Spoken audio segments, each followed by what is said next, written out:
Hashamat hamda qulaylikni xohlaganlar uchun Eco Style, modern hamda minimalizm uslublarini birlashtirib qurilgan mana shu xonadonimiz endilikda sotuvda. Xonadonimiz sizga A'dan Y'gacha to'liq obzor qilib beraman. Ungacha bitta like bosib qo'yasiz. Uyimizning manzili birinchi o'rinda juda ham muhim.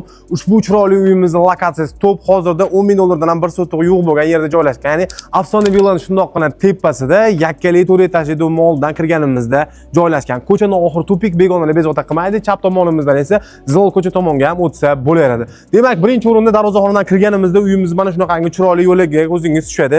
Yo'lagimiz yoniga archalar ekilgan hamda o'zining alohida proyekti bor. Proyekt sizga taqdim etiladi. Darvozaxonaga avtomashinangizni qo'yasiz hamda chiroyli yashil yo'lak, go'zal biralar orqali to'g'ri xonadonimiz tomon yo'l olasiz. Yo'lagimizni yashil zona qilganingizdan keyin sizga yanada go'zal ko'rinadi. Alohida e'tibor berib qo'yasiz, naves qismimiz ham bor, penthouse sifatida foydalanish uchun mo'ljallangan. O'sha joyi o'ziga yozgoch xona qilib foydalansangiz bo'lardi, mehmonlaringiz o'tishga juda ham qulay. Demak, endi asosiy xonadonimizga kirishdan oldin e'tibor berib qo'yasiz. Proyekt bo'yicha sharshara o'rnatilgan hamda chiroyli archa daraxtlarini ekib qo'yishgan. Endi kattakon panorama orqali ichkariga o'tamiz. Eshikdan ichkariga kirishimizga o'ng tomonimizda 8 metr patolog balandligiga ega va yonlarni ko'rib turibsiz, kattakon oynalar bilan qoplangan hol qismimiz sizni kutib oladi. Bu uyimizni yanada ko'rkam hamda hashamatli qilib ko'rsatadi. Ota-onalar uchun mo'ljallangan yotoqxona mana bu yerga joylashtirilgan, sanuzul uchun alohida joy qoldirilgan va bunda ham panorama oynalardan foydalanilgan. Birinchi qavat uchun mo'ljallangan umumiy sanuzul mana shu joyga joylashgan bo'lsa, ota-onalar uchun mo'ljallangan yana bir yotoqxonamizni ko'rishingiz mumkin va ta'mirdagi Eco Style'ga 100% mos keladigan qism mana shu yerda bo'ladi. Ko'rib turibsiz, daraxt ekilgan hamda tepasi ochiq qoldirilgan. Qorlar, yomg'irlar shunaqa narsalar tushib turganda yanada chiroyli manzara beradi. Bu xonamizga uch tomondan ham kirish mumkin. Ovqatlanish hamda oilaviy o'tirish uchun mo'ljallangan keng xonamizni ko'rib turibsiz. Bu xonamiz yonida panorama oyna hamda eshik qo'yilgan oshxonamizni ko'rsangiz bo'ladi. Uyimiz 7 sotiq maydonni o'z ichiga oladi. Orqa tomonda ham alohida qo'shimcha qismi bor. Bu yerga basseyn yoki yozgi oshxonani joylashtirsangiz yoki ikkitasini ham bemalol joylashtirsangiz bo'laveradi.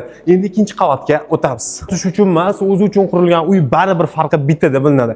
To'liq pichirishda qurilgan hamda panellar bosilgan xonadonimizning navbatdagi qismi. Bu yerda bolalar uchun mo'ljallangan yotoqxona, mana bu tomonimizda bitta kattalar uchun mo'ljallangan yotoqxonamiz bor. Alohida sanuzul uchun joy qoldirilgan va e'tibor berib qo'yasiz, manzarani tomosha qilishingiz, bu tomonimiz afsonaviy vodiysi ham ko'rinib turadigan mana shunaqangi chiroyli manzaraga ega penthouse ham mavjud. Qavatdagi navbatdagi xonalarga to'xtalaman. Ikkinchi qavatimizda yana bitta yakkali xonamiz joylashtirilgan. Birinchi qavat bilan deyarli bir xil razmerda va alohida o'zining balkon qismi ham mavjud. Balkonimizni o'ziga ham chiroyli oynalar o'rnatib qo'yishgan ekan. Xonadonimizni tomosha qilsangiz bo'ladi. Uyimiz qurilgan ushbu hududda gaz, suv, svet, kanalizatsiya, barcha kommunal tarmoqlar mavjud. Hujjatlari ham 100% joyida. Narxiga keladigan bo'lsak, 129 ming dollar va bu deyarli oxirgi narx. Barakasiga oz-moz o'tib berishadi xolos. Sababi o'zi rasxotini ko'rib turibsiz, qanchalik katta ishlanib bajarilgan. Egalarning telefon nomeri videoni pastda qoldiraman. Bemalol aloqaga chiqib mana shu holni sotib olsangiz bo'ladi. Video yoqqan bo'lsa tanishlarga jo'natib qo'yasiz.